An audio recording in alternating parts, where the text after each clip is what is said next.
सत्वरी भुवरी ग अंबे सत्वरी भुवरी सत्वरी भुवरी ग अंबे सत्वरी भुवरी असुरांचा संहार कराया मशाल हाती दे सत्वरी भुवरी ग अंबे सत्वरी भुवरी कुलवाडी भूषण छत्रपती शिवाजी महाराज की जय भवानी जय जय जय जय जय भवानी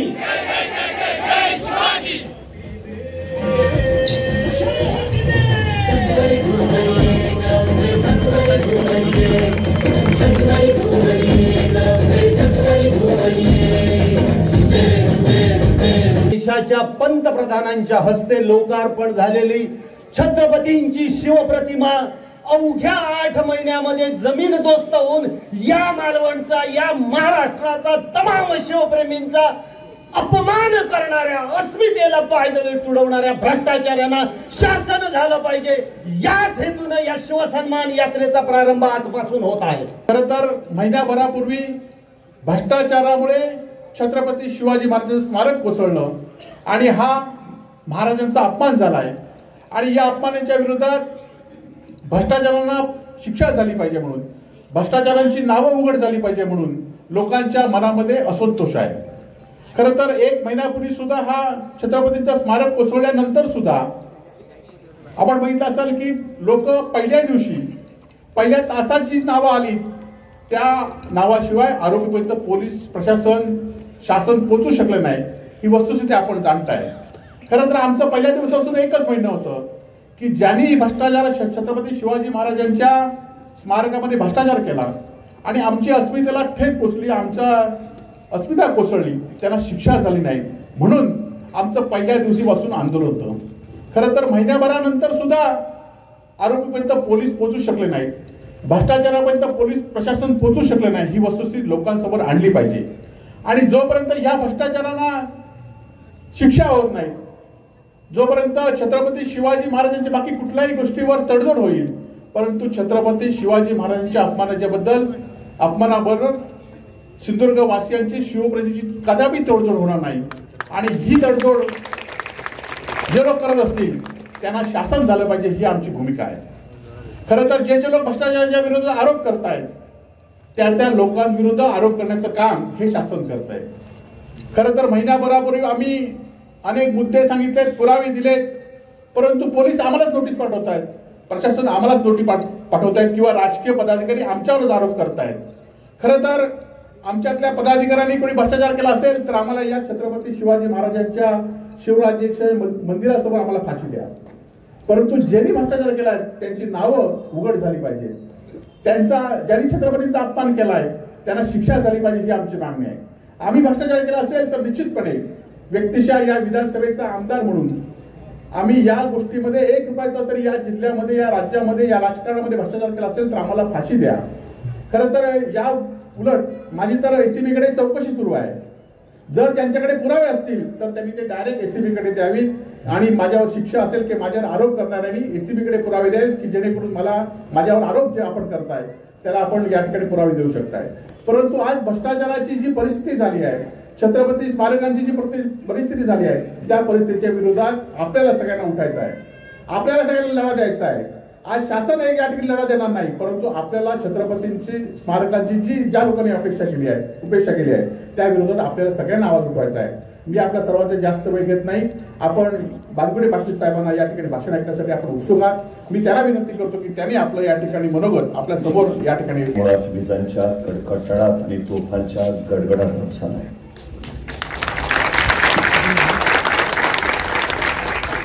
आगीशी खेळणारी माणसं आणि पावसाला घेऊन पळणार नाही याची साक्ष देत उपस्थित असलेले आपण सर्व खरं तर राजकोटमध्ये उभारलेला छत्रपती शिवाजी महाराजांचा पुतळा कोसळला ही बातमी कानावर पडली आणि मन सुन्न झालं। युगप्रवर्तक राष्ट्र निर्माते असणाऱ्या ज्यांनी राष्ट्र घडवलं त्या छत्रपती शिवाजी महाराजांचा पुतळाही आम्ही नीट घडवू शकलो नाही, या जाणीवेनं क्षणभर त्यांच्या पुढं माफी मागत नतमस्तक व्हावं वाटलं. ही पावन पवित्र भूमी आहे, या भूमीवर छत्रपती शिवाजी महाराजांचे पदस्पर्श उमटले. या दर्याला कधीतरी विचारा, छत्रपती शिवाजी महाराज तो तुम्हाला सांगत राहील. इथल्या वाऱ्याची गाज कधीतरी ऐका, हर हर महादेवचा जयघोष तुमच्या कानावर पडेल.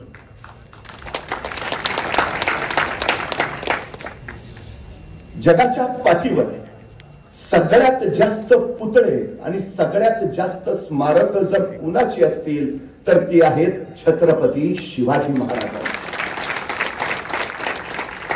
पण कुठेही नाईक साहेब, कुठेही छत्रपती शिवाजी महाराजांचा पुतळा कोसळल्याची अद्याप नोंद नाही. पुतळा नव्हे, त्या दिवशी महाराष्ट्र धर्म कोसळला. पुतळा नव्हे, महाराष्ट्राची अस्मिता कोसळली. पुतळा नव्हे, महाराष्ट्राचा अभिमान कोसळला. खरंच आम्हाला शिवाजी महाराज कळाले. दक्षिण दिग्विजयाच्या निमित्तानं महाराज आंध्र प्रदेशला गेले. आंध्रात त्या मुक्कामात महाराजांनी श्री शैल मल्लिकार्जुनचं दर्शन घेतलं. दर्शन घेऊन महाराज बाहेर आले. महाराजांनी मंदिराचा परिसर न्याहाळला आणि महाराजांच्या लक्षात आलं मंदिर देखणं आहे, मंदिर सुबक आहे, पण मंदिराला घाट नाहीये. आणि महाराजांनी आंध्र प्रदेशच्या त्या मुक्कामात श्री शैल मल्लिकार्जुनच्या मंदिराचे सगळे घाट बांधून काढले. आतापर्यंत अनेक राजे महाराजे आले गेले असतील, अनेकांनी ते मंदिर पाहिलं असेल, अनेकांना त्या मंदिराला घाट नाही हे लक्षात आलं असेल, पण ते घाट बांधावे असं वाटलं कुणालाही नाही. ते वाटलं फक्त छत्रपती शिवाजी महाराजांना. नसते बांधले तरी अडचण नाही. आता सारखं म्हणता आलं असतं तो भाग कुठे माझ्या मतदारसंघात येतो, पण ती संकुचितता महाराजांकडे होती. एक विलक्षण व्यापकता त्यांच्या व्यक्तिमत्वात होती. एका दिवशी महाराजांनी मंदिरात दर्शन घेतलं आणि शिखराचं दर्शन घेण्यासाठी महाराज बाहेर आले. महाराजांनी शिखराचं दर्शन घेण्यासाठी वर पाहिलं आणि महाराजांच्या लक्षात आलं मंदिराच्या प्रत्येक कोपऱ्यावर एक गोपूर आहे, पण दक्षिणेच्या बाजूचं गोपूर बांधायचं राहिलंय. आणि महाराजांना वाटलं हे अपूर्ण राहिलेलं गोपूर बांधायला हवं. महाराजांनी तत्काळ आंध्र प्रदेश मधले मजूर बोलावले. हे अपूर्ण राहिलेलं गोपूर बांधून पूर्ण करा. किती खर्च येईल? मजुरांनी रक्कम सांगितली. महाराजांनी तत्काळ पैसे दिले. महाराज म्हणाले ते अपूर्ण राहिलेलं गोपूर बांधून पूर्ण करा आणि महाराज पुढच्या मोहिमेला निघाले. महाराजांनी दिलेल्या रकमेच्या बळावर आंध्र प्रदेश मधल्या त्या मजुरांनी श्री शैल मल्लिकार्जुनच्या मंदिराचं ते 14 गोपूर बांधून पूर्ण केलं. गोपूर बांधून झालं. सगळे मजूर एकत्र बसले आणि त्यांची चर्चा चालू झाली. ऐसा राजा होणे नाही. कित्येक आले गेले, कित्येकांनी मंदिर पाहिले, कित्येकांच्या ध्यानी आले. 14 गोपूर बांधावयाचे राहिले, पण बांधावे असे वाटले कोणालाही नाही. ते वाटले फक्त छत्रपती शिवाजी महाराजांना. ऐसा राजा होणे नाही. या राजांचं अस्तित्व इथं राहायला हवं. या राजांकडून आपल्याला प्रेरणा मिळायला हवी. काय करता येईल? अनेक मजूर म्हणाला आपण असं केलं तर हे जे 14 गोपूर आपण बांधलंय त्या 14 गोपुरात आपण महाराजांचीच मूर्ती बसवली तर उत्तम उत्तम उत्तम आणि आश्चर्य वाटेल. आंध्र प्रदेश मधल्या मजुरांनी वर्गणी काढली आणि श्री शैल मल्लिकार्जुनच्या मंदिराच्या त्या 14 गोपुरात छत्रपती शिवाजी महाराजांची मूर्ती बसवली. महाराजांच्या हयातीत उभारलं गेलेलं महाराजांचं हे पहिलं शिल्प आहे आंध्र प्रदेश मध्ये. तिथंच महाराजांनी एक ध्यान मंदिर सुद्धा उभारलेलं. काळाच्या ओघात त्याची पडझड झाली. आज त्याच ठिकाणी छत्रपती शिवाजी महाराजांचं स्फूर्ती मंदिर उभं आहे आंध्र प्रदेश मध्ये. दक्षिण दिग्विजय करून महाराज परत निघाले. येता येता कर्नाटकात आले. कर्नाटक मध्ये बेलवाडी नावाचं ठाणं आहे. मल्लम्मा तथा सावित्रीबाई देसाई नावाच्या ठाणेदारांची राज्य करत होत्या. नवरा आदिलशाहीचा सरदार मरण पावला. नवऱ्याच्या पाचच्या ठाण्याचा कारभार या सावित्रीबाई पाहत होत्या. आमचा दादाजी नावाचा सरदार त्यांना असं वाटलं की सगळं जिंकत निघालोच आहे, तरी बेलवाडीचं ठाणे जिंकावं. कुणी सावित्रीबाई म्हणून नाही. त्याने मोजकं सैन्य घेतलं. बेलवाडीच्या ठाण्यावर हल्ला चढवला, पण बाई मोठ्या चिवटाने जिद्दीच्या त्यांनी सपशेल दादाजीचा पराभव केला. आपला पराभव झाला हे जर महाराजांना कळलं तर दादाजींनी प्रचंड सैन्य पुन्हा उभा केलं आणि पुन्हा बेलवाडीच्या ठाण्यावर हल्ला चढवला. यावेळी मात्र सावित्रीबाई देसाईंचा पराभव झाला. विजयाच्या उन्मादात दादाजींनी सावित्रीबाईंना कैद केलं. महाराजांच्या सामने चला. आणि कैद झालेल्या सावित्रीबाई निघाल्या, अचानक थबकल्या, घरादिशी वळाल्या. स्वतःच तानं बाळ तिने आपल्या सोबत घेतलं आणि म्हणाल्या, आता चला. तानं बाळ घेतलेल्या सावित्रीबाई कैदी म्हणून महाराजांच्या समोर उभा राहिल्या. त्यांना माहिती आहे आपण कैदी आहोत, आपण पराभूत आहोत. हे राजे आता आपल्याला शिक्षा सुनावणार, सजा फरमावणार. पण महाराजांनी काही शिक्षा सुनावण्या अगोदरच सावित्रीबाई सरदिशी पुढे झाल्या आणि स्वतःच्या हातातलं तानं बाळ त्यांनी महाराजांच्या मांडीवर ठेवलं आणि महाराजांना म्हणाल्या, मी तुमची दोषी आहे, मी तुमची कैदी आहे. काही शिक्षा द्यायची असेल तर ती मला द्या, पण या सगळ्या प्रकारात माझ्या या तान्या बाळाचा काही दोष नाही, त्यांना पोशिश नको. आपल्या मांडीवर असलेल्या त्या तान्या बाळाकडे बघत महाराजांनी स्मित केलं. चिटणीसाला इशारा झाली. चिटणीस दुधाची वाटी घेऊन आला आणि आपल्या मांडीवर असलेल्या त्या तान्या बाळाला महाराजांनी चमच्याने दूध पाजलं आणि दूध पाजून झाल्यावर त्या तान्या बाळाकडे बघत महाराज सावित्रीबाईंना म्हणाले, हा आमच्या मांडीवर जो आहे ना तो आमचा भाचा आहे, हा आमचा भाचा आहे. म्हणजे तुम्ही आमच्या बहीण झाला. मग कुठला भाऊ विनेला शिक्षा सुनावतो, कुठला भाऊ बहिणीचं राज्य बळकावतो? दादाजी यांचं राज्य यांना परत द्याच, पण आमच्या बहीण म्हणून चोळी बांगडीसाठी आमच्याकडून यांना नवराज्य जोडून द्या आणि हा आमचा भाचा, त्याच्या दूधभाताची व्यवस्था करा. त्या सावित्रीबाईंना काही कळेल, कैसा राजा, कैसा राजा.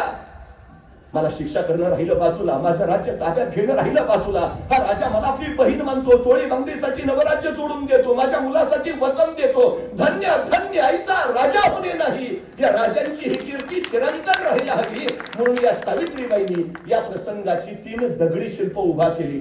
महाराज बसले, त्यांच्या मांडीवर ते तानं बाळ आहे. महाराज त्याला चमच्याने दूध पाजतायत आणि शेजारी सावित्रीबाई उभा आहे. अशी ती दगडी शिल्प.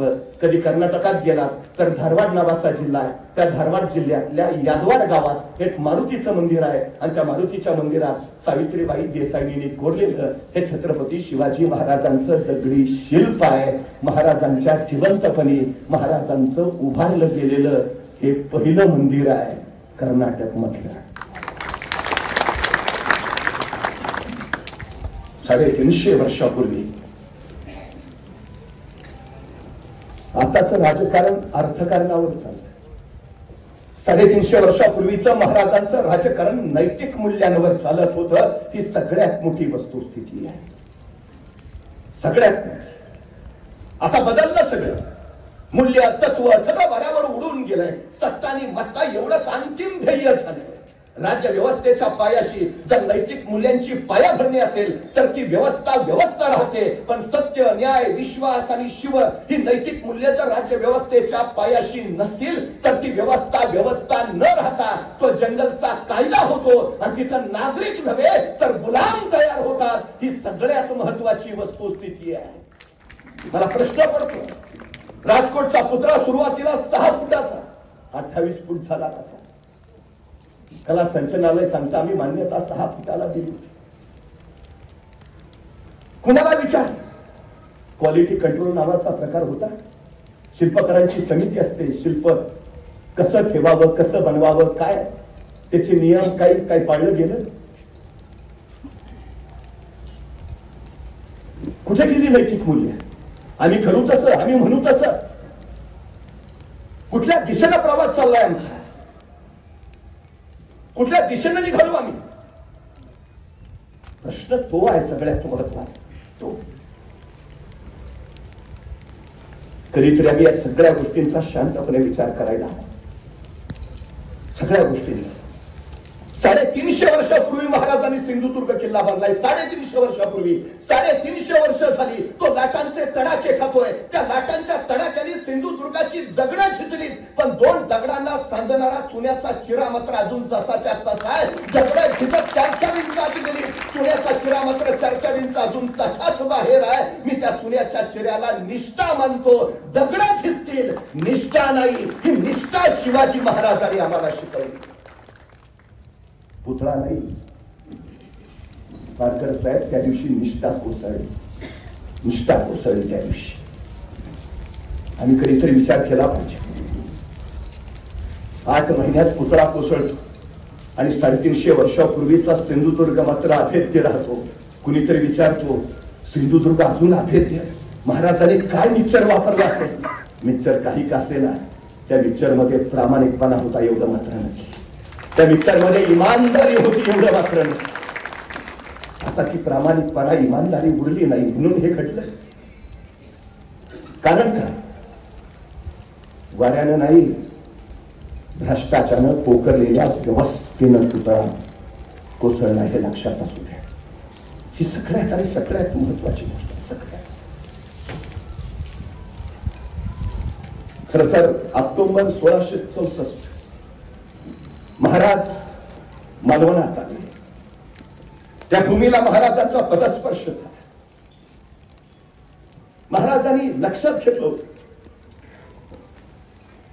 स्वराज्य निर्माण करणं सोपं आहे, पण स्वराज्य टिकवणं महत्वाचं. महाराजांनी विचार केला स्वराज्याला धोका कुठून, आणि महाराजांच्या लक्षात आलं महाराष्ट्राला धोका जमिनीवरनं नाही, महाराष्ट्राला धोका समुद्रावरनं. परवा मुंबईवर 26/11चा दहशतवादी हल्ला झाला आणि मग आम्हाला कळालं महाराज म्हणत होते ते खरं होतं.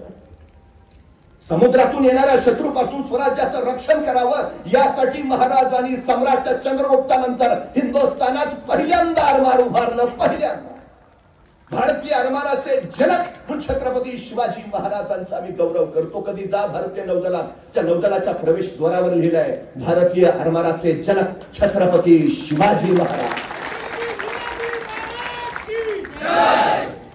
हा नाविक तळ उभा करायचा हो.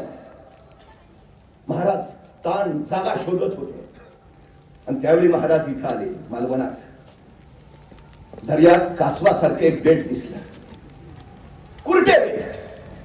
आणि महाराज म्हणाले 84 बंदरे 80 जागा नाही, दुर्गास जागा हीच करावी. आणि ठरलं स्वराज्याचं नाविक तळ इथं उभा राहील, इथं उभा राहील. महाराजांनी विचारलं, सगळ्यांची संमती झाली. पण महाराजांच्या एक गोष्ट लक्षात आली, महाराज आहेत, बाकीची लोक आहेत, पण स्थानिक लोक मात्र त्यावेळी महाराजांच्या आसपास कोणीच नव्हती. ती दबकून दबकून भीत आजूबाजूला. महाराजांच्या लक्षात आलं नेमकं काय झालंय. आणि महाराजांनी मग आपल्या लोकांना सांगितलं दुर्गाचं भूमिपूजन करायचं. कुणी पुरोहित आहे का? आता महाराजांच्या सोबतच 2 महापंडित होते. एक होते केशव महापंडित आणि दुसरे होते प्रभाकर राजोपाध्ये. पूजा तेही मांडू शकले असते, संकल्प तेही सांगू शकले असते, मुहूर्त तेही काढू शकले असते, पण महाराजांनी त्यांना नाही. लोक सांगत होती महाराज आपल्याकडे नाही, ते नको, ते चालणार नाही. मग इथला कुणी बोलवा, इथलं कुणी आहे का? आणि एक जण म्हटलं आहे, लग्न कार्य करणारे एक शास्त्री पंडित आमच्याकडे आहे. काय नाव? जालूभट्ट अभ्यंकर. महाराज म्हणले जा, पालखी घेऊन जा आणि जालूभट्ट अभ्यंकरांना घेऊन या. लोक निघाले, पालखी घेऊन निघाले, जालूभट्ट अभ्यंकरांकडे पोहोचले. त्यांना काय कळे ना पालखी वगैरे सगळं. ते विचारलं काय? महाराजांनी तुम्हाला बोलावणं घडलंय, दुर्ग बांधावयाचा आहे, संकल्प सांगावयाचा आहे, आपण चलावे. आणि जालूभट्ट अभ्यंकर म्हटले नाही, आमच्याच्याने होणार नाही, होणार नाही. अहो महाराजांनी बोलावले नाही. शिपाई हात हलवत महाराजांकडे पोहोचले. रिकामी पालखी बघून महाराजांनी विचारलं काय झालं? शिपाई म्हणले ते येणार नाही म्हणतात. आग्रह करा, पुन्हा चला. शिपाई परत जालूभट्ट अभ्यंकरांकडे आले. अहो चला, महाराजांनी पालखी पाठवली, चला. नाही नाही नाही. शिपाई परत महाराजांकडे आले, ते नाहीच म्हणताय. महाराज म्हटले आग्रह करून मनानं आले तर सन्मानानं घेऊन या, नाहीच म्हणाले तर उचलून घेऊन या. शिपाई गेले. जालूभट्ट अभ्यंकर यायला तयारच नव्हते. अखेर शिपायांनी जालूभट्टांना उचललं आणि महाराजांच्या समोर इथं आणलं. महाराज म्हटले आम्ही पालखी पाठवली, तुम्ही आला नाही, कशासाठी यावं? अहो संकल्प सांगावयाचा आहे, दुर्ग बांधावयाचा आहे. नाही, आमच्याच्याने ते होणार नाही. महाराजांनी जालूभट्टांना विश्वासात घेतलं. कारण काय? आणि मग जालूभट्ट म्हणाले तुम्ही इथे आज आहात, उद्या निघून जा. आम्ही तुमचा मुहूर्त सांगू, संकल्प सांगू, उद्या आम्ही इथंच राहू. मग कुणी आदिलशाहीचा सरदार येईल, नाहीतर पोर्तुगीज चाचा येईल. तू मुहूर्त सांगतोस काय? आणि आम्हाला बघून घेईल, तेवढे आपण रायगडावर. महाराजांच्या लक्षात काळजी करू नका, निश्चिंत असा. येथे ऐसे ठाणे घालितो, ऐसा तळ करीतो की सगळ्या शत्रूच्या उरात दहशत पैदा होईल. तुमच्याकडे पाहायची कुणाची तिरकी नजर होणार नाही, खात्री बाळगा. जाणूभट्ट्यांना विश्वास दिला. अहो, नेत्याचं काम काय, नेतृत्वाचं काम काय, हा जनतेवर हा संस्कार करायचा सगळ्यात महत्वाचा. जसं नेतृत्व वागेल तसं खाली, जसे अधिकारी वागतील तसे खाली. वरचेच असे म्हणल्यावर खालचे कसे? महाराजांकडे तो गुण होता, आपल्या माणसाला समजून घेण्याचा, आपल्या माणसाचं दुःख दूर करण्याचा. मग जाणूभट्ट आले 23 नोव्हेंबर 1664. त्यांच्यासोबत आणखीन एक 16-17 वर्षाचा मुलगा होता, त्याचं नाव होतं दादमभट्ट उपाध्ये. मोर्याचा धोंडा म्हणून इथं आहे. तिथं गणेश मूर्ती आहे, चंद्र सूर्याची प्रतिकृती आहे. तिथं महाराजांनी संकल्प मांडला. आणि मग 25 नोव्हेंबर 1664 कुरठे बेटावर सिंधुदुर्गाचं बांधकाम चालू झालं. सिंधुदुर्ग उभारला जाऊ लागला, उभारला जाऊ लागला. महाराज हे बांधकाम बघायला येत जात होते. पडते साहेब, महाराजांनी सिंधुदुर्गाचं बांधकाम चालू असताना तिथल्या बांधकाम प्रमुखाला एक पत्र पाठवलंय. बांधकाम कैसे करावे? 500 खंडी शिस सिंधुदुर्गाच्या पायात पोचलंय. हे शिस घेतलं कुठून? तर ते इंग्रजांकडनं. हे इंग्रज धूर्त. महाराज पत्रातून बांधकाम प्रमुखाला काय सांगतात? इंग्रज धूर्त, मापात पाप करताली, शिसे मोजून घेणे. किती बारकाईनं सूचना आहे, किती बारकाईनं. भ्रष्टाचार करतील इंग्रज, चालवून घेऊ नका, शिस मोजूनच घ्या. महाराज दुसरी सूचना करतात पत्रातून, बांधकामास लागणारी वाळू धुवून घेणे, नाहीतर वाळूस माती चिटकून राहील आणि परत लाटांच्या तडाख्यानं माती वाहून जाईल आणि बांधकाम कच्चे ठिसूळ होईल. सिंधुदुर्गाचं बांधकाम करताना राजांनी किती काळजी घेतली. नाईक साहेब, मला वाटलं किमान पुतळा उभारणाऱ्यांनी महाराजांनी पाठवलेले हे पत्र तरी वाचायला पाहिजे होतं.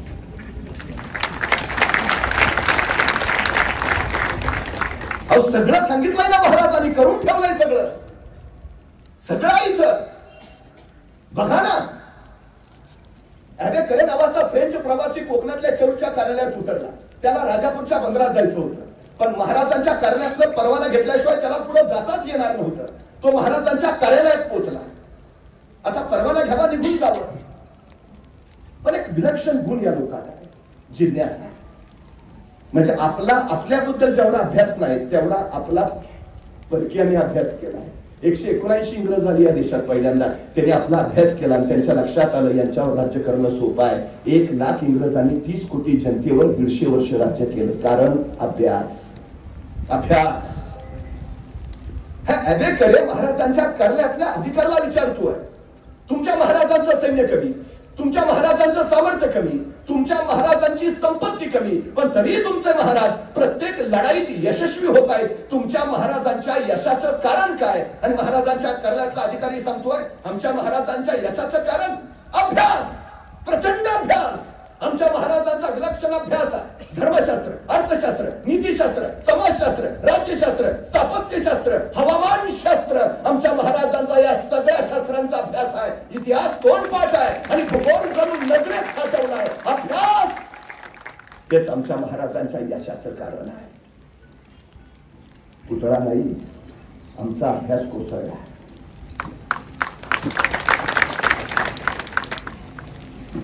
सगळ्यात महत्वाची गोष्ट आहे, या बांधकामाचं काम कोण करत होतं माहिती आहे? देखरेख कोण करत होतं?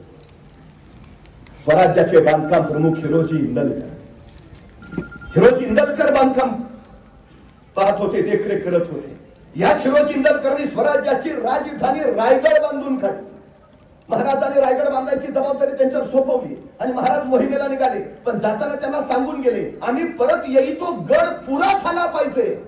महाराज मोहिमेला निघाले. गडाचं बांधकाम निम्म्यापर्यंत आलं आणि महाराजांनी दिलेले हिरोजी इंदलकरांजवळचे पैसे संपले. आता महाराजांचं सांगितलंय परत येई तो गड बांधून पुरा पाहिजे.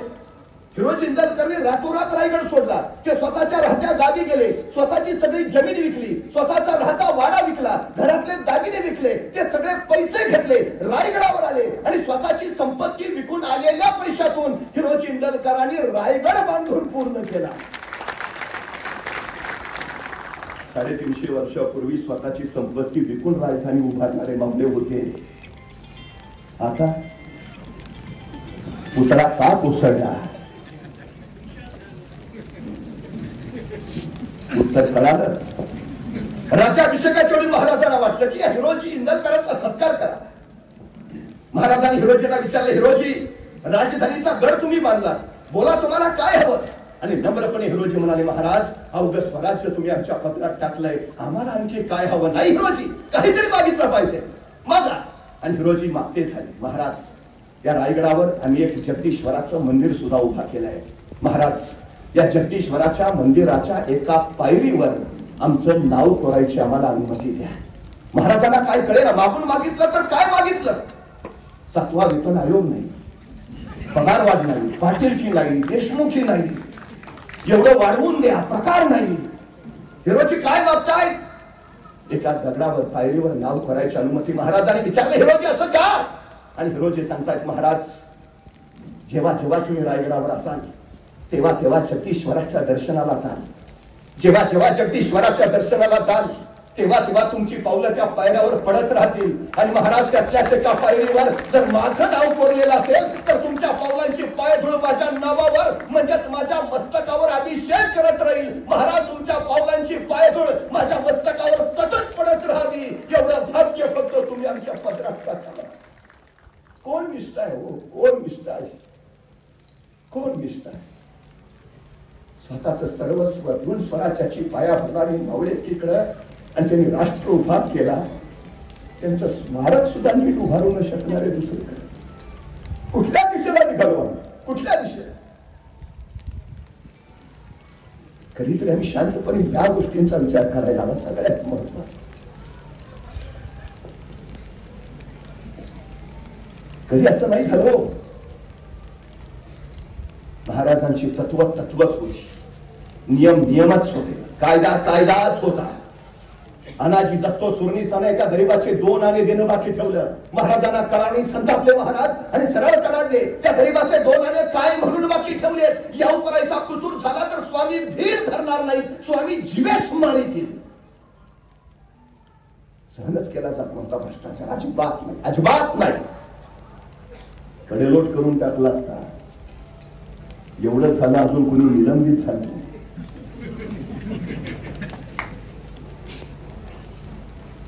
कुठल्या दिशेला निघालो आम्ही? 350 वर्षापूर्वी साऱ्यांना सोबत घेऊन महाराजांनी राज्य उभा केलं. साऱ्यांना सोबत घेऊन इथले भंडारी, गावी 18 पगड जातीची सगळी मावळ मंडळी सोबत घेतली. स्वराज्याचं आरमान महाराजांनी उभा केलं. सिंधुदुर्गाचं बांधकाम बघायला एकदा महाराज इथं आले आणि बांधकाम पाहता पाहता अचानक महाराजांचा डावा पाय तिथल्या ओल्या बांधकामावर पडला आणि महाराजांच्या पायाचा ठसा त्या ओल्या बांधकामावर उमटला. महाराज सरदिशी मागे झाले, तसे कांगार पुढे झाले. धन्य झालो महाराज, महाराज बरं झालं.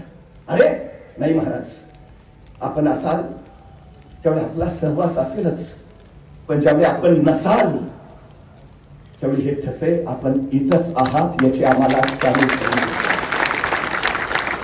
महाराज एक विनंती आहे, बोला. आणि कामगार चुन्याचा ओला गिलावा घेऊन पुढे आले. आपल्या उजव्या हाताचा ठसा यावर उमटवावा महाराज. महाराजांनी आपल्या उजव्या हाताचा ठसा उमटवला. महाराजांच्या जिवंतपणी महाराजांचं उभारलं गेलेलं हे स्मारक आहे या सिंधुदुर्गमध्ये आहेत. महाराज इथंच आहेत, महाराजांचं अस्तित्व आहे, बाकी कुठंच नाही. इथं इथं आहेत महाराज, त्यांच्या हाताच्या पायाच्या ठशाच्या रूपाने. बांधकाम सुरू झालं. आरमान समुद्र आमचा आहे, पण त्या काळी आमची नौका समुद्रात घालायची तर आम्हाला पोर्तुगीजांचा परवाना लागायचा. महाराजांनी सांगितलं, देश आमचा, भूमी आमची, दर्याही आमचाच असेल. पण अरबी लोक यायची चाचे, कोकणातली माणसं पळवायची, पोरं पळवायची, बायका पळवायची, भर तारवावर माणसांचे नाक कान कापायचे, दर्या रक्ताळून टाकायची, पोरं स्त्रिया गुलाम म्हणून विकायची, छळवात चालू होता. इथलीच काही लोक महाराजांकडे, ती अरबी लोक माणसं नाशिव त्यातली काहीतरी करा महाराज. संतापले महाराज, आमच्याच मातीतून आमचीच माती. आणि महाराजांनी स्वतः 4 मारला सांगितले, या उपर ऐसे पातक कुणी करता कामा नये. परत जर असे पातक झाले तर त्याचे पाप तुमच्या माथी बसेल. दौलत खान, नागनाथ भंडारी यांना जबाबदारी दिली. अरबांची टोळी आली आणि पाटला करत मराठ्यांचं अरबार सुसार सुटलं, मस्कत पर्यंत गेलं. मस्कतला लढाई झाली, असंख्य अरब कापले, 225 जिवंत सापडले आणि आमच्या लोकांनी ते इकडं धरून आणले, महाराजांच्या पुढे उभा केले. हे पोरा स्त्रियांचा व्यापार करणारे, गुलाम म्हणून त्याला विकणारे, हे संतापलेल्या महाराजांनी सांगितलं, यांना आमच्या साताऱ्याच्या इथं वासोट्याचा किल्ला आहे, व्याघ्रगड सुद्धा म्हणतात त्याला. डोंगरात दबा धरून जसा वाघ बसावा तसा हा व्याघ्रगड आहे. इतका बिकट, इतका कठीण, दिवसा ढवळ्या सूर्याची तर जमिनीवर पोचत नाही, माणसाची बात सोडा, पाखराची तर फिरकत नाही, असा भयानक गड. महाराजांनी सांगितलं, या 225 लोकांना या गडात नेऊन ठेवा. आणि कोंडाजीला सांगितलं, त्यांना इतकं मारा, इतकं मारा, ही फक्त मेली नाही पाहिजेत. महाराज शूर होते, क्रूर नव्हते, पण परत माझ्या स्वराच्याकडे तिरक्या नजरेने कोणी पाहता कामा नये यासाठी काही गोष्टी करणं गरजेचं होतं. त्या 225 अरबांना मराठे मारत होते, इतके मारत होते. 4 दिवसांनी ती एकमेकालाच ओळखेना. तू कोण? आमच्यातलाच का? इतके सुचले. 40 दिवसानंतर मग महाराजांनी सांगितलं, त्यांना तिथून बाहेर काढा, त्यांच्या जहाजात बसवा आणि द्या त्यांच्या देशाला पाठवून. तसे कोंडाजी म्हणले, महाराज सोडायचं होतं तर धरलं कशाला, जाऊ द्या परमा, सोड, जाऊ द्या. आणि मग महाराज कोंडाजीला म्हणाले, कोंडाजी आता हे आपल्या जहाजात बसून त्यांच्या देशात जातील, त्यांच्या प्रांतात येतील, त्यांच्या गावी पोचतील, त्यांच्या घरापुढे उभा राहतील, घराचं दार ठोठावतील, त्यांच्या बायका दार उघडतील, दारात यांना पाहतील आणि म्हणतील, आमचे हे घरात नाही, नंतर या. त्यांच्या बायका यांना ओळखायचं नाही. आणि परत जर कुणी तिरक्या नजरेनं महाराष्ट्राकडे निघाला, पहिला हा आडवा जाईल. कुठं? नको जाऊ, आमची काय नको. काय ताप आहे या कुणीकडे परत कुणी तिरक्या नजरेनं बघायची. बेपणा सामर्थ्य निर्माण करून ठेवलं महाराजांनी दर्यावर. बेपणा. तुम्हाला माहिती आहे, मोगल यायचे, वारंवार हल्ले करायचे. तो शाहिस्ता खान आला, नासधूस केली स्वराज्याची, परत प्रचंड संपत्ती लुटली आणि निघून गेला सुरतला. औरंगजेबाची दख्खनेतली राजधानी सुरत. 5 जानेवारी 1664 महाराज सुरतला पोहोचले. सुरतमध्ये त्यावेळी एक बलाढ्य व्यापारी होता, त्याचं नाव होतं बिरजी फोरा. प्रचंड श्रीमंत. सुरतेमध्ये त्याची प्रचंड मोठी पेढी, सगळ्या जगभर त्याचा व्यापार चालायचा. त्याच्या एकट्याच्या पेढीचा महसूल किती होता माहितीये? 80 लाख मोहम्मदी सुवर्ण मुद्रा. आणि त्यावेळी स्वराज्याचा महसूल होता फक्त 27 लाख, म्हणजे स्वराज्यापेक्षा तिप्पट महसूल त्याचा फक्त एका पेढीचा होता. इंग्रजांना कर्ज दिली त्यांनी 10 लाख अशा रुपयाची. इतका श्रीमंत. त्यांनीच औरंगजेबाला गादीवर बसवला. अनेक सरकार पैसे देऊन उडवले आणि औरंगजेबाला गादीवर त्यांनी बसवलं. महाराजांना लक्षात आलं, या बिरजी होराचं नाक दाबल्याशिवाय औरंग्याचं तोंड उघडणार नाही. सुरतला पोचल्या महाराजांनी पहिलं पत्र कोतवाल इनायत खानाला पाठवलं. कुणाला त्रास द्यायची आमची इच्छा नाही, पण तुम्ही आमच्या प्रदेशावर वारंवार हल्ले करता, आमच्या प्रांताची नासधूस करता. त्या हल्ल्यापासून बचावासाठी आम्हाला आमचं सैन्य बाळगावं लागतं. मग तो सैन्याचा खर्च कोण देणार? तुम्ही देणार. एवढी रक्कम आणून द्या, आम्ही त्रास न देता जा. हा बिरजी होरा, त्याला वाटलं काय होतंय, त्यांनी सरळ निरोप पाठवला, नाही देंगे, जो उखाडना है उखाड दो. महाराजांना कळालं आणि 5 तारखेपासून मग मराठ्यांचा कहर चालू झाला. दिवसा अंधार आणि रात्री उजेड, सगळं सुरत जळत होत. गोरगरिबाला लुटून मोठे झालेले त्यांच्याकडनं रक्कम वसूल करण्यात आली. अनेक वस्तू गोरगरिबांना वाटण्यात आल्या. जे दानशूर व्यापारी होते त्यांना हातही लावला नाही. सगळे महाराजांचा जय जयकार करत राहिले. बाकी सगळे आनंदित झाले. जे लुटणारे होते महाराजांनी त्यांच्याकडनं वसूल केलं. या विरजी होराच्या पोटीत 50 लाख मोहम्मदी अशरफिया सापडल्या. तो पण इनायत खानाच्या गडीत जाऊन नसला होता. त्या विरजी होराच्या गडीची अशी अवस्था केली महाराजांनी की गडी होती का नव्हती तेच कळेना. इतकी महाराज 10 तारखेला निघाले. जाताना त्या विरजी होराच्या पकडलेल्या सैनिकांना त्यांनी मुक्त केलं आणि त्या सैनिकांना महाराज एवढंच म्हणाले, मालिक को जाके बोल उखाड़ दिया. भले भले येतात वो उखाड़ देंगे. जो महाराष्ट्राच्या नादाला लागतो आम्ही त्याला उखाड़. हा महाराष्ट्र आहे. हा महाराष्ट्र.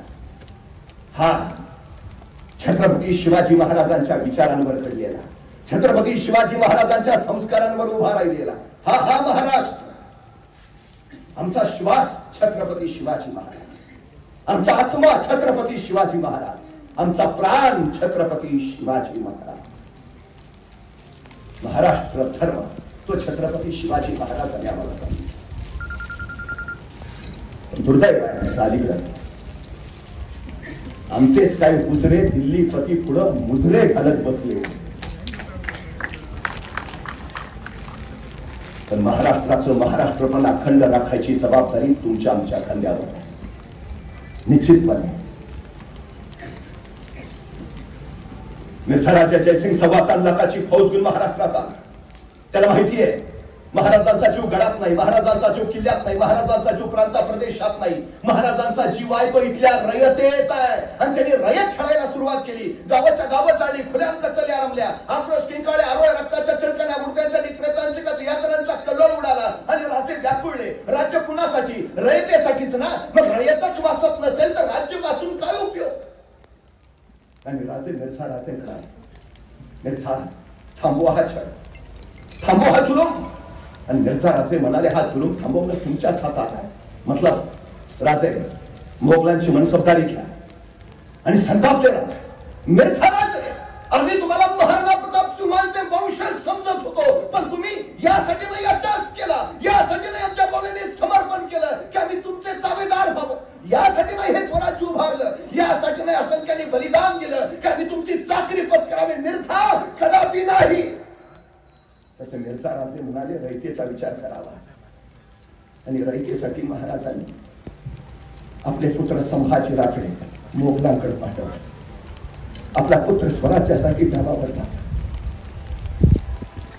पण 1646 ते 1665 स्वराज्य उभारलेलं, पहरलेलं, फुललेलं. पुरंदराचं 23 किल्ले मिर्झा राजेला द्यावा लागला. साम्राज्य उभा करायचंय, स्वराज्य उभा करायचंय, लोककल्याणकारी राज्य उभा करायचंय. पण एका सार आपले हात चल टोचत राहिला. राजे हातले हात चढत राहिले. रायगडाच्या माथ्यावर रात्री अपरात्री चिंताग्रस्त करत राहिले. महाराजांचा हा सल, महाराजांची ही चिंता, महाराजांचा हा घोर घोड्यांच्या बागेत काम करणाऱ्या एका शिलेदारनं बघितला. कळतोजी गुजर नाव त्याच. महाराजांचा घोर त्याला पाहतेला आणि कळतोजी संताप, माझ्या राजांच्या जीवाला घोर लावणाऱ्याला बिनगोर झोपू देणार नाही मी. आणि रातोरात कळतोजी रायगावरनं निघाला. बघता बघता मिर्झा राजांच्या छावणी पुढे दाखल झाला. पांढरा निशाण फडकावणाऱ्या कळतोजीला फाद्याच्या टोकावर कैद केलं. मिर्झा राजांच्या सामने हजर केलं. मिर्झा राजाने विचारलं, कोण? जी कळतोजी गुजर. कुठून आला? जी शिवाजी राजांकडनं. का? आपली चाकरी करावी म्हणतो. नामुमकिन. राजांची माणसं तुटतील पण फुटतील कुठली? नाही.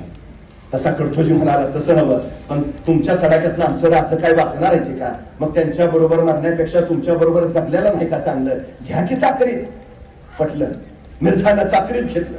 कळतोजी मिर्झा राजांची चाकरी करायला लागला. पण उरात डाव वेगळा शिजत होता आणि अखेर त्याला हवी ती संधी मिळाली. दस्तूरखुर्द मिर्झा राजांच्या छावणीला पहारा द्यायची जबाबदारी या कडतोजींवर सोपवली. पहिला प्रहर संपला, पहारे बदलले आणि दुसऱ्या प्रहरी पहारा द्यायला हा कडतोजी गुजर मिर्झा राजांच्या छावणी बाहेर आला.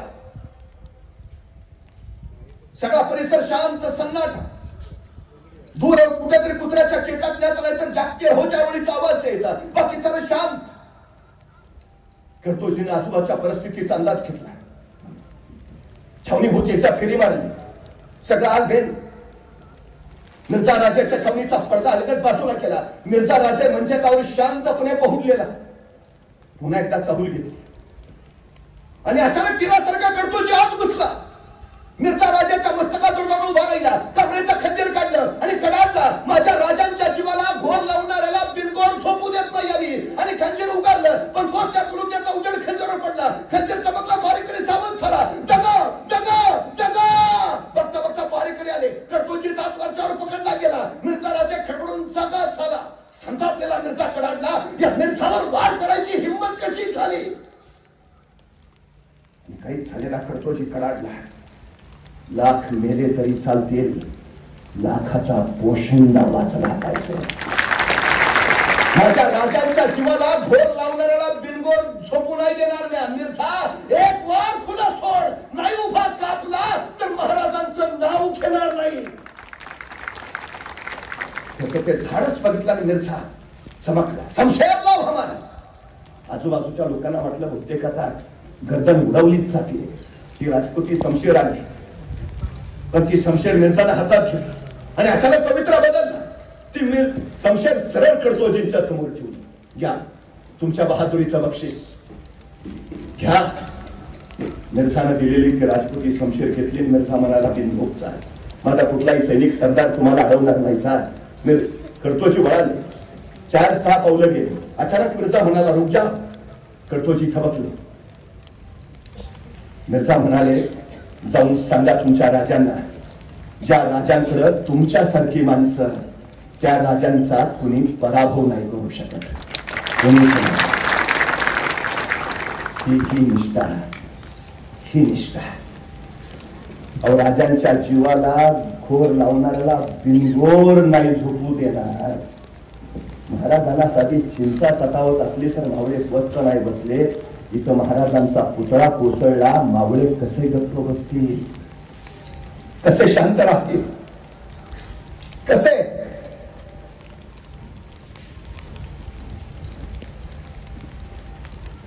छत्रपती शिवरायांची अस्मिता कोसळली. महाराष्ट्र धर्म कोसळला. उभा राहावं लागेल परत त्या महाराष्ट्र धर्मासाठी उभा राहावं लागेल. छत्रपती शिवाजी महाराज की जय म्हणत सादर करत महाराष्ट्रातल्या तमाम मराठी माणसांसाठी आम्हाला उभा राहावं लागेल. काय घडतंय ते बघा, काय चाललंय ते पहा. कोण समाधानी आहे,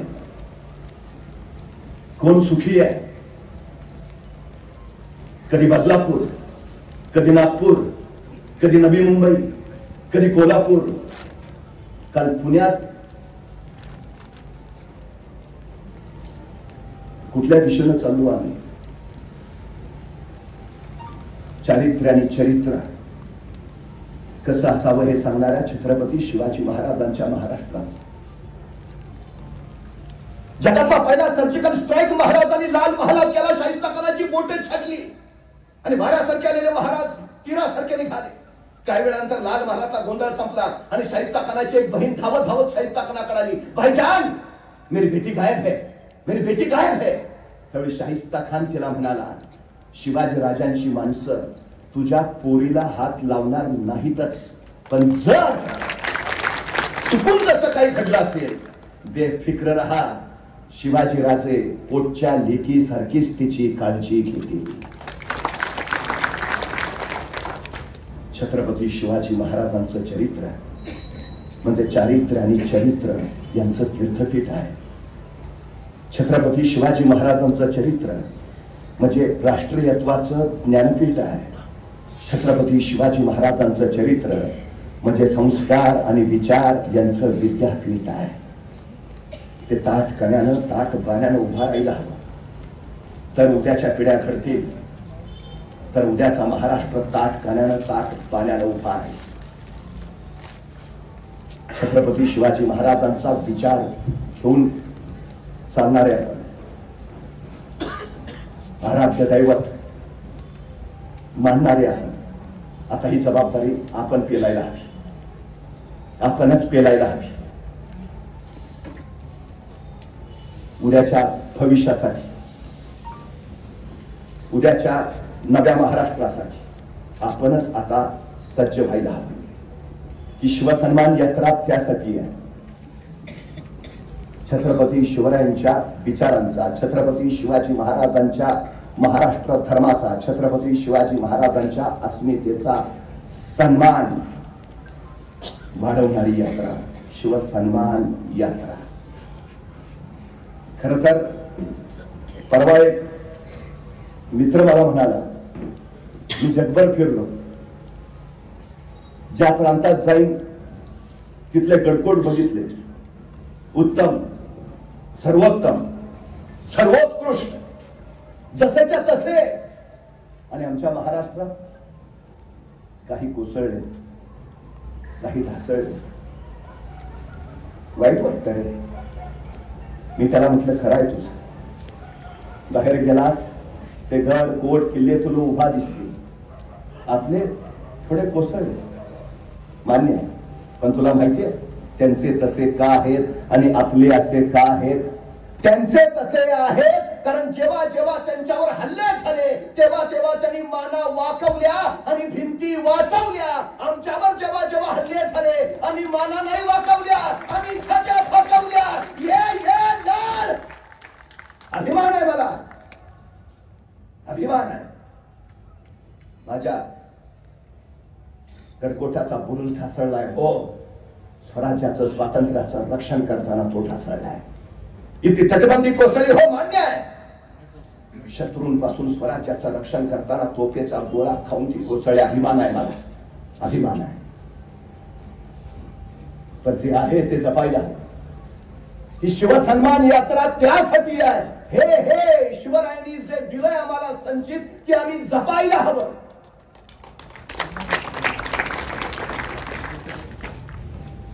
अरबी समुद्रात सुद्धा छत्रपती शिवाजी महाराजांचे स्मारक होणार, भूमिपूजनही झाले.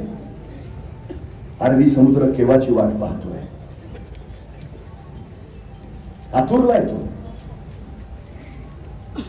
4 पातशाह्यांच्या उरात ज्यांनी थडकी भरवली, जगभर ज्यांनी विचार दिले, जे युग प्रवर्तक ठरले, ते छत्रपती शिवाजी महाराज त्या अरब्या समुद्रातून अवघ्या जगाला संदेश देत राहतील. खर तर आपल्या काळातच कदाचित ते होईल.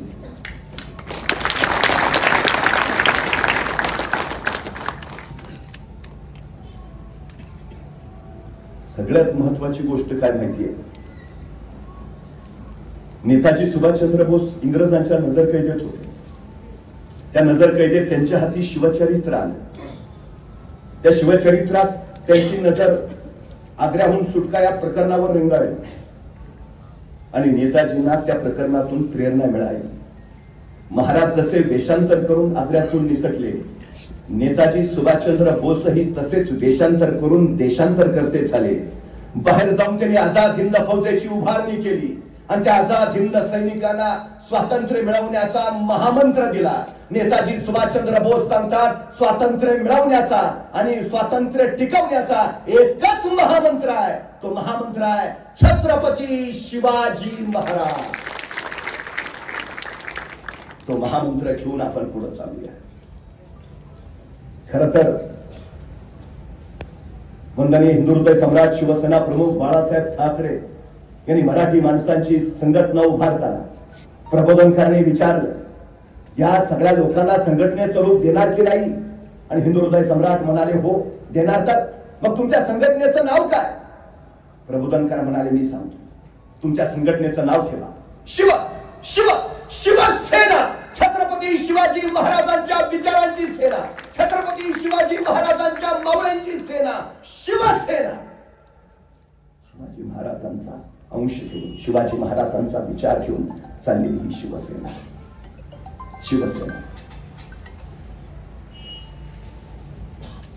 त्या शिवसेनेवर अनेक घाव आले, अनेक. जेव्हा जेव्हा शिवसेनेवर संकट आली, शिवसेना दुप्पट तिप्पट चौपट पाचपट वेगाने वाढली. शिवसेना संपवणारे संपले, पण शिवसेना अजून तशीच आहे, ती तशीच राहील. कारण छत्रपती शिवाजी महाराजांचा तो विचार घेऊन ती निघाली आहे. मला खात्री आहे उद्याचा काळ महाराष्ट्र घडवण्याचा, छत्रपती शिवाजी महाराजांचा हा सन्मान संवर्धित करण्याचा ही शिवसन्मान यात्रा. तर या ठिकाणी तुम्ही आम्हाला ही ऊर्जा निर्माण करून दिली आहे आणि ही ऊर्जा या ठिकाणी जोपर्यंत या ठिकाणी शुभारंभ होतोय आणि या